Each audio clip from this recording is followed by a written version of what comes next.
Assalamualaikum warahmatullahi wabarakatuh. Perkenalkan, nama saya Lil Chandra, NIM 2403010105 dari kelas Q3.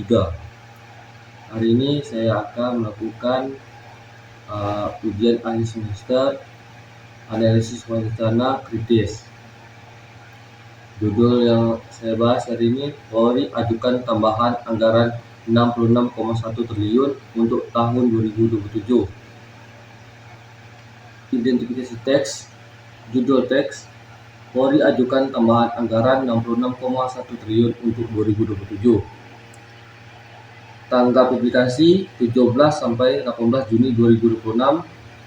Sumber media Kompas.com, Antara News, Metro TV News.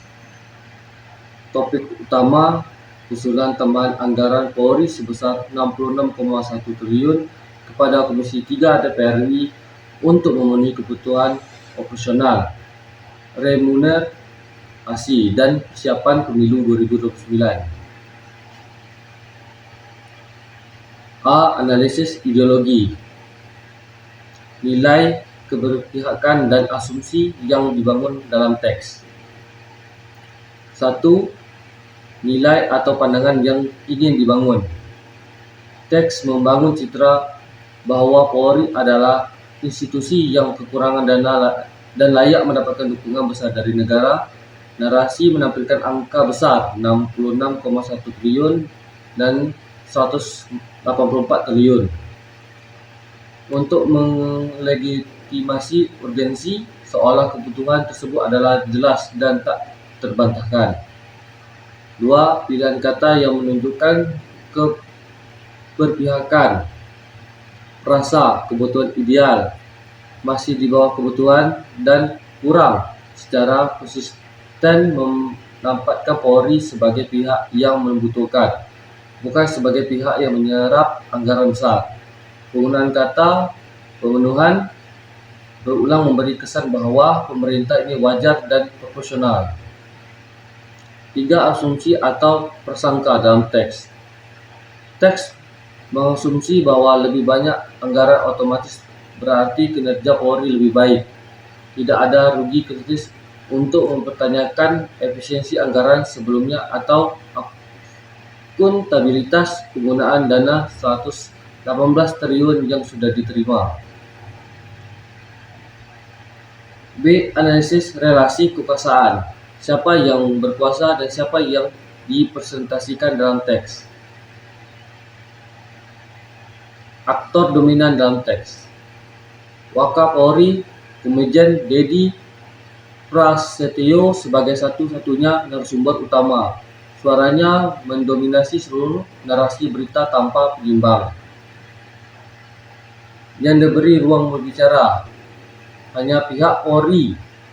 Seluruh kutipan berasal dari Dedi Prasetyo, anggota DPR, hanya disebut sebagai konteks rapat, bukan penyimbang opini. Yang tidak diberi ruang yaitu masyarakat umum, pagar anggaran, LSM anti korupsi, maupun akademis tidak hadir dalam teks. Publik sebagai pembayaran pajak tidak memiliki suara. Kelompok yang diuntungkan yaitu Polri sebagai institusi jelas diuntungkan. Teks membangun argumentasi satu arah untuk mendukung kenaikan anggaran tanpa respon kritis.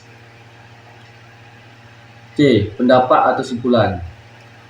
Objektivitas teks.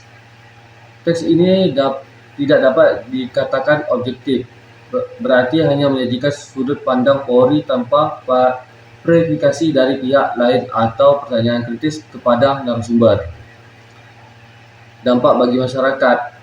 Teks berpotensi membentuk opini publik agar menerima kenaikan anggaran Polri sebagai suatu yang wajar, padahal anggaran tersebut berasal dari APBN yang merupakan uang rakyat. Seharusnya media menyajikan. Media idealnya menghadirkan narasumber berimbang, anggota DPRD yang mempertanyakan usulan, pakar kebijakan publik, atau perwakilan masyarakat sipil. Selain itu, latar belakang relasi anggara Polri sebelumnya perlu disertakan sebagai konteks kritis. Itu saja presentasi yang saya sampaikan. Assalamualaikum warahmatullahi wabarakatuh.